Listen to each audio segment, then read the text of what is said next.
One of the most important ideas that Zionism came up with, and relied upon in setting its strategy, is the claim that there is a Jewish nationalism, which has existed for thousands of years.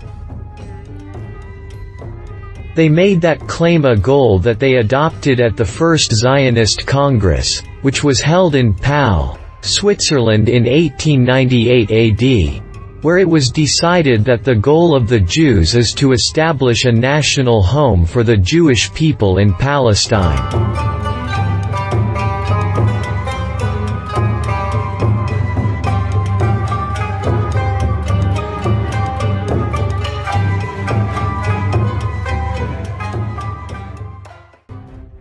The Zionists made a great effort to prove this claim, and to consolidate it by various means, so that it became part of the organic fabric of thinking among the young Jews. On the relationship between the Jewish religion and nationalism, Musa Hess says, "The Jewish religion is the first justification for the birth of Jewish nationalism.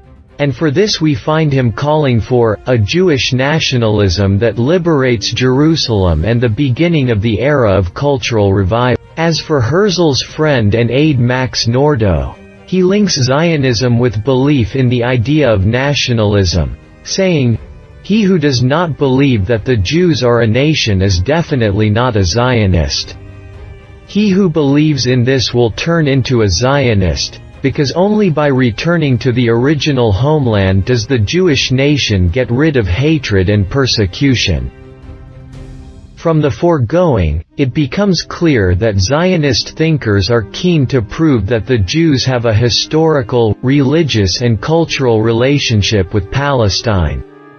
They claim that this relationship was extended over the years, but they claim that this relationship with its sanctity had a role in preserving the Jews in the diaspora.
The intellectual implications of Jewish nationalism. Zionism adopted an intellectual and political ideology, based on its concept of the idea of Jewish nationalism, and claimed that Jewish nationalism has special intellectual implications. This made the Zionist movement's understanding of Jewish nationalism contrary to what the European peoples knew about, in which these nationalist ideas appeared in them. As Europeans were in some perceptions are a reflection of what Europe suffered from in the 19th century. I will discuss these alleged contents, and try to refute them objectively. 1. The sexual purity of the Jewish race. Zionists claim the sexual purity of the Jewish race, meaning that they are different from other members of other groups, as they have preserved their hereditary purity, and that their lineage has not been exposed to what the other strains of the different groups have been exposed to. A God of their own, and that the Jewish religion is not a missionary religion, but rather a religion of the Jews, and Zionist thinkers have explicitly expressed these meanings in their literature. They describe themselves as God's chosen people, and believe that their choice came by a supreme divine will, and that this choice is part of a divine program, with which God punishes the nations, and they are the only ones who remain until the end of time. They also call themselves different names. These meanings confirm, as they call themselves, the eternal people, and they believe that they are like God. They have no first nor last, and there is no beginning or end to understand, the holy people. These racist concepts had a great role in shaping the isolationist Jewish character that accepted itself to live in ghettos, private Jewish communities, Jewish quarters in Europe, armed with illusions of grandeur, supremacy and sanctity. The Zionist writer Yosef Chaim Brenner, 1881–1921, expressed this reality in, saying, "Our history writers unanimously agree that our ancestors, the Jews of the old ghetto, felt a kind of pride and superiority in relation to the Jom, non-Jews, even when they kissed his hands and kneeled in front of him." From the above, we can conclude to some of the most important concepts. Zionist thinkers were clearly influenced by the racist ideas that were spreading in Europe in the 19th century, especially those that represented the origins of Nazism, and which was based on an idea similar to the idea of Jewish nationalism, which is the idea of the purity and superiority of the Aryan race. These ideas have been psychologically reflected in the Jewish communities, by dealing with other peoples in the spirit of racial superiority, and the expressions that follow, which bear contempt for other peoples, who call them the word Jom, which refers to non-Jews, meaning among the Jews, material and spiritual filth and disbelief. The people's persecution of the Jews is part of what the Jews have won because of their sense of racial superiority charged with hatred for all other peoples, and by their practices that deny others the same, and not belonging to the societies in which they lived for decades. This had an impact on the Jews' parasitic and usurious economic practices, which increased the anger of the people and their persecution of the Jews and helped the closed nature of the Jewish communities. The Jewish character is fond of everything that achieves a sense of distinction, because that satisfies the racial vanity. The scientific and historical study proves beyond a reasonable doubt that the Jews' claim to ethnic purity is a false claim, on which no evidence is based. Anthropologists prove that Jews belong to different strains, and they also confirm that many peoples entered Judaism in historical periods. Certain tribes, such as the Khazar tribes. Contemporary science says that the majority of Jews are attributed to the Aryan race more than Semitic. 2. The qualitative superiority of the Jewish race. Since the idea of the racial purity of the Jewish race was not able to withstand scientific discussions, especially in light of the advancement of some sciences such as genetics and psychology, it became unreasonable to adopt it, especially in the era of freedoms and human rights, and given political and economic considerations, which prompted the Zionist movement to adopt alternative ideas are equivalent psychologically, meaning that they express the same issue. I mean the issue of Jewish differentiation, and this idea is the claim that the Jews have mental superiority over those other than them. These meanings are expressed by the Zionist writer Bernard Cohen, who says, "We are the chosen, we have the right. In demanding special reverence, we do not want to be equal in rights, but rather we want other peoples to influence us with special privileges." Quote. And not only this, but Asher Ginsburg, Ahad Ham, says, Our Jewish people will prevail over all other peoples.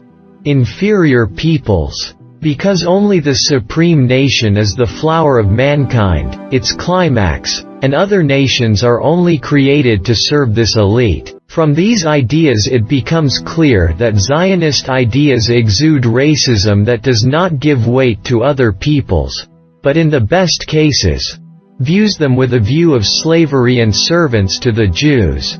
And from here we can understand many of the inhuman and abnormal behavior carried out by the pillars of the Zionist Israeli racist regime. 3. The Promised Land. The idea of the Promised Land is one of the central ideas in the philosophy of the Zionist movement, as it is part of the nationalism that they advocate. Since they are the chosen people of God, they must also have a chosen land to suit their specificity. There is a chosen people, for there is a chosen land, the Promised Land.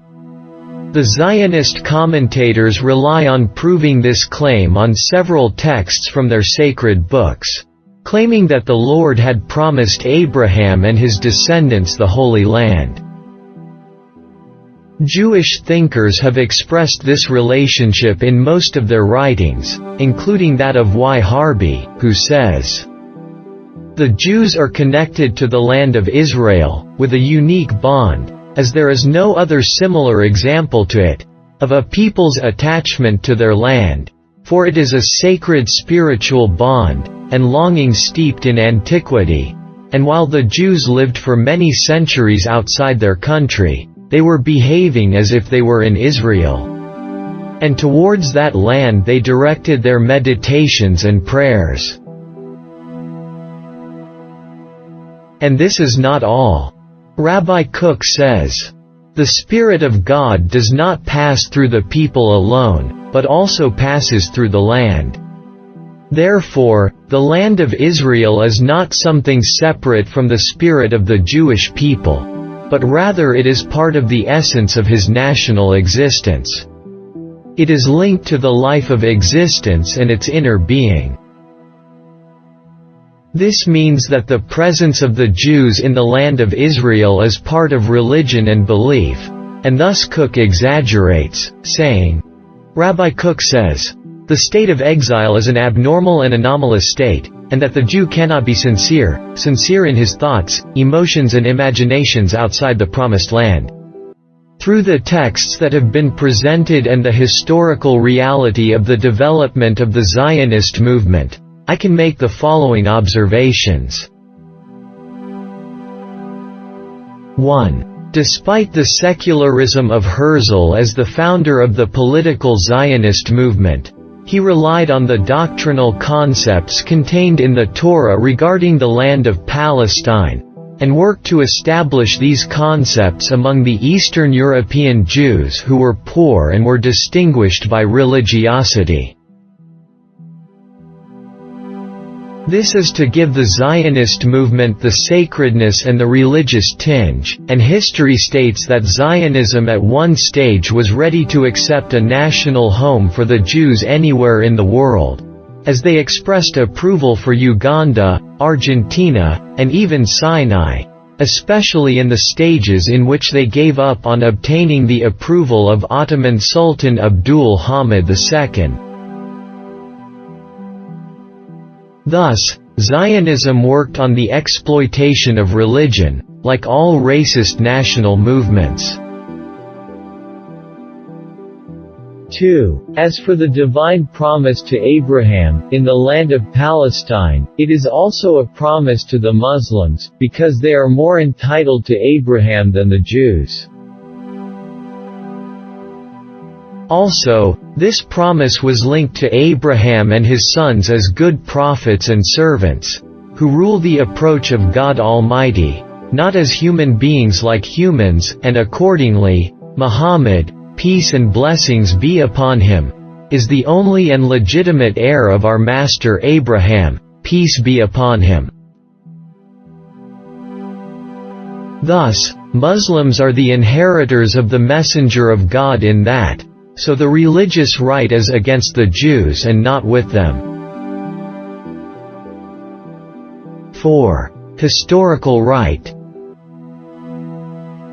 The Zionists made a great effort to prove that they have a historical right to the land of Palestine by claiming that their state was established in Palestine, and that history proves that, as well as the sacred texts. They summarized their claim as mentioned by one of their writers, the Zionist Y. Harby, as follows. Of the cultural values that the Jewish people developed during their stay in their motherland won them rights over Israel. B. The resurrection of an independent Jewish people is a kind of correcting of a historical grievance. C. The Jews used to behave in the diaspora as if they were in Israel, and they did not feel alienated, so there is no salvation or perfection for them except in Israel.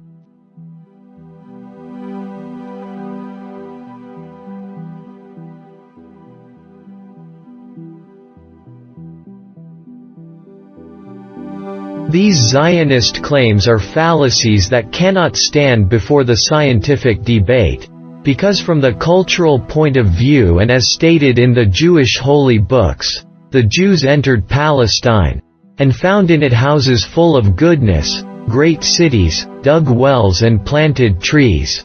That is, they did not come to an empty land, there is no life in it, and therefore they did not build this civilization in the beginning, but rather took the civilization from the inhabitants of Palestine.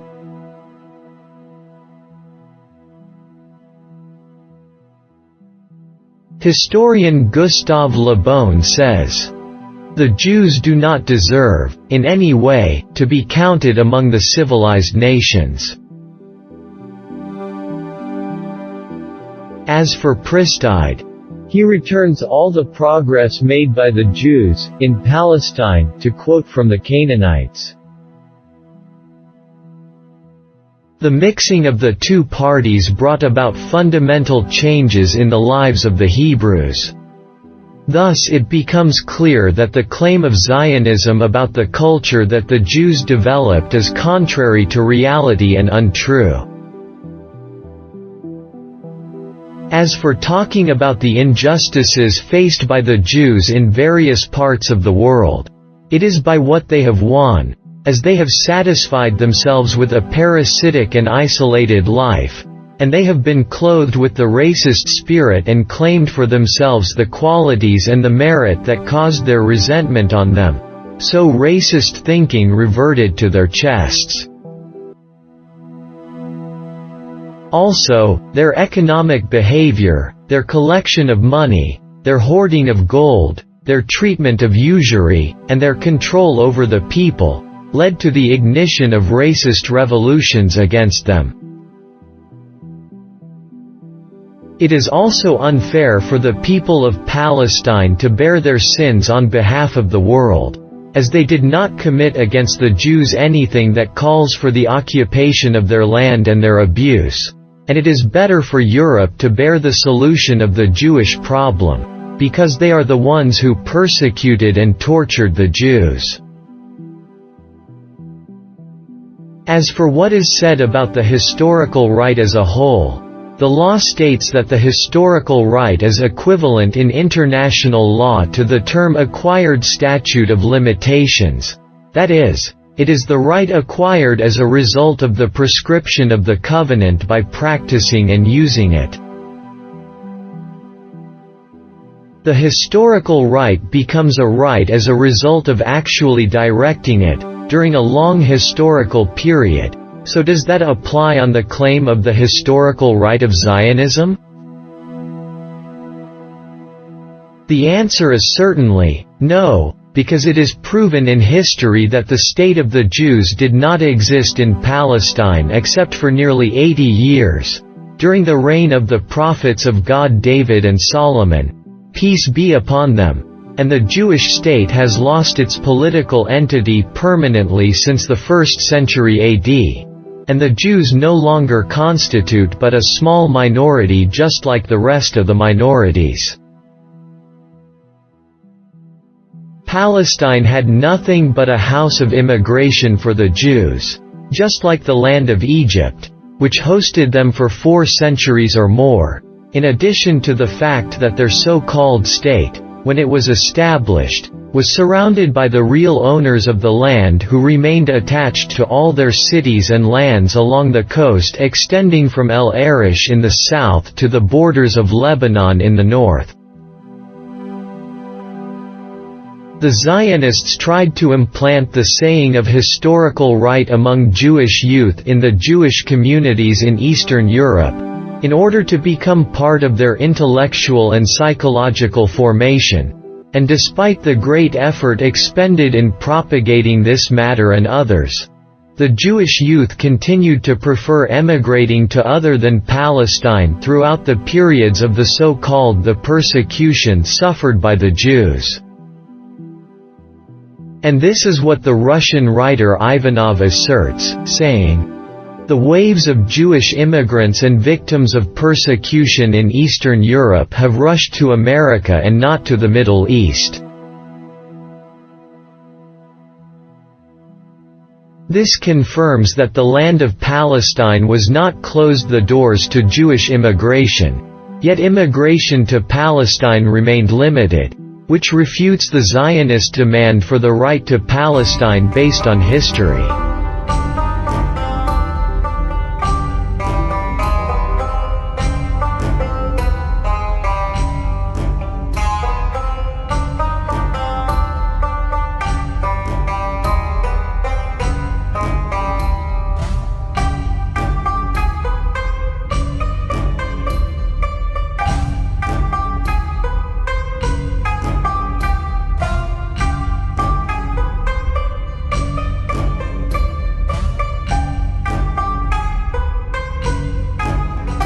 Anti-Semitism, Jewish persecution.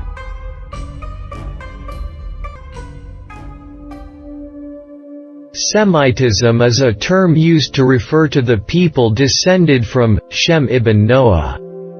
Their number is about 16, and they speak several languages, including Arabic, Hebrew, Assyrian and others. The Jews are not the only Semitic people, but rather they are one of the peoples belonging to Sam ibn Noah. But they excluded this convention, and anti-Semitism in the political tradition has withdrawn to hostility to the Jews. This contradicts the truth, as the Jews do not even all descend, as I have already explained in the previous episode, from the Semitic race, and thus limiting the Semites to them is a matter that raises question and astonishment. The idea of the persecution of the Jews is one of the most popular ideas promoted by the Zionist movement, so that no idea has met with consensus what this idea has met. Zionist thinkers may differ in saying that Jews are a race, or a national, or a religious group. They may differ in their main areas of interest in politics or history, but they agree on one idea, which they all express, both hinting and declaring, that the Jews throughout their history have been exposed to the danger of extermination and persecution. Theodor Herzl, in his book, The Jewish State, works to exaggerate hostility to the Jews, focus on it, and dull it. He assumes that bad faith, hostility and ambush for Jews are inherent characteristics of non-Jews, which push them to murder, abuse and persecute Jews. Wherever Jews live in a group, they are subject to persecution to varying degrees. The persistent urgency of the idea of persecution of the Jews was not the only psychological justification for its spread to this extent, but the coincidence of this idea with another idea had a great impact on its support and spread. And the other idea arose outside the framework of Zionist thought, and it appears at a glance the first contradicts the idea of anti-Semitism, which is as follows. Many people believe that the Jews are the cause of the evils of the world. These two ideas, despite the apparent contradiction between them, express the same psychological truth, and serve the same psychological goal, as the saying of the persecution of the Jews confirms, strengthens it, and is evidenced by the saying that, the Jews are the cause of all the evils of the world, which is an evidence that gains its strength from its publication from the extremes of the Zionists. This explains the Zionists' claim that they are the antithesis of Nazism and its victims. Zionism tried to highlight the contradiction between the two sources of these two ideas. Nazism as the source of the idea that, the Jews are the cause of all the evils of the world, and Zionism as the source of the idea that, the Jews are persecuted. And the truth is that the relationship appears to be contradictory and its interior is congruence. There is no doubt that the Jews suffered from some forms of persecution. But was this matter restricted to the Jews and not to other peoples of the earth? Human history predicts many incidents of persecution. An extraordinary sign. But what is strange about the Zionist thinkers is that they say the specificity of the persecution against the Jews is of three dimensions. The first, a dimension of historical extension, meaning the extension and continuation of that persecution, from the existence of the Jews in ancient times to the Middle Ages to the modern era, meaning that, the Jews are always persecuted. The second, the geographical extension dimension, meaning that the persecution extends to include Jews in the various centers of their congregations, meaning that, Jews are persecuted wherever they are. The third, the qualitative difference, meaning that the persecution that occurred against the Jews is not justified by the persecution that occurred on others at any time and place, meaning that, no one met what the Jews met. Zionist thinkers tried to prove what was presented in various ways, and I will not go through all these claims here. I will try to review some opinions that benefit, including the endless talk of the Jews about the Nazi persecution, which Zionists are using that to gather support and sympathy, so that the state of the Zionist entity trades in the dead, and demands states with compensation, as is the case now, as the German government annually pays millions to the state of the Zionist entity in an attempt to atone for the crimes of the Nazis. It has been proven that 1. The victims of Nazism were not only Jews, but of all peoples, who were destined to fall into the hands of the Nazis. 2. There are many evidences proving that the leaders of the Zionist movement were in contact with Hitler and the Nazi regime during its implementation of the massacres against the Jews.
In this, Yuri Ivanov's book, Beware of Zionism, is reviewed, as it cites a lot of evidence on the relationship of the Zionists to the Nazi rule.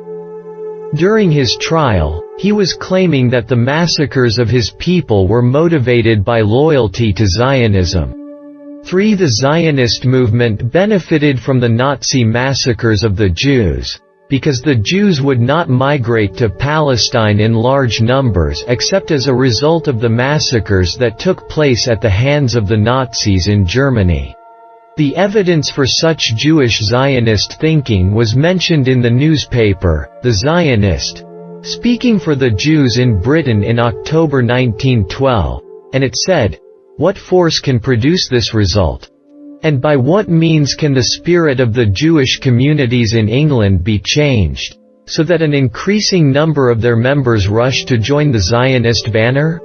There is only one way to make this change, and that is anti-Semitism." Thus it becomes clear that the Zionists were ready to do anything to force the Jews to immigrate to Palestine. The Jews were not satisfied with that, but the Zionists are still repeating the claim that they are persecuted even after the establishment of the Zionist entity. When asked about the source of persecution this time, they answer that they are the Arabs. Whoever reviews Israeli newspapers in the wake of the suicide bombings in which Israelis are killed, he is surprised by the feelings of fear and panic these newspapers carry, that the Zionists are interested in showing in order to achieve two goals: external, to generate sympathy with the Jews, and internal, and the most important, to influence the psychological structure of the Zionist society in search of about security and protection.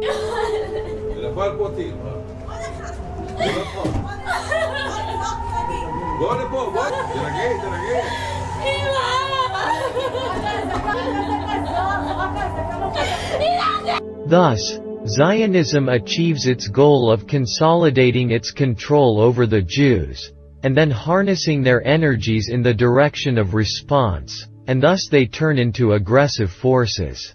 Zionism, as it focuses on the claim of persecuting the Semites, and continues to spread fear among the Jews, aims to create a kind of sick personality that achieves the entity's goals of aggression, control and expansion.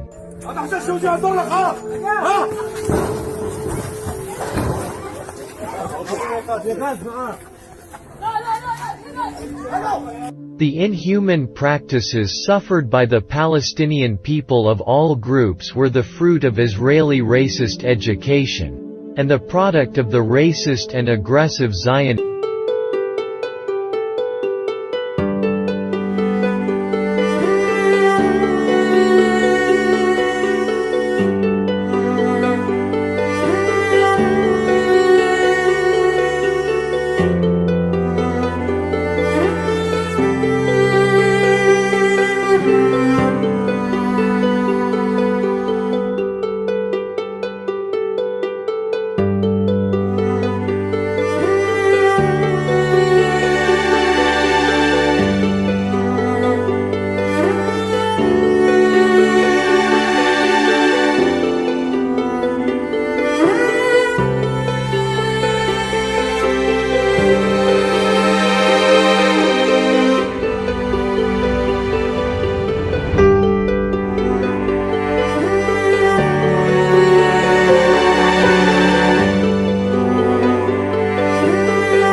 This forced the American Jewish writer, Moshe Manohin, to describe Jewish practices as Nazism. He says, "The new models of Jews that recently appeared in Israel are Nazis who lost all their human feeling, And not only this, as the Zionist philosopher Martin Buber openly admits, the majority of the Jewish people preferred to learn from Hitler more than they learned from Moses, as Hitler proved that history is not the share of those who have faith, but the share of those who possess power.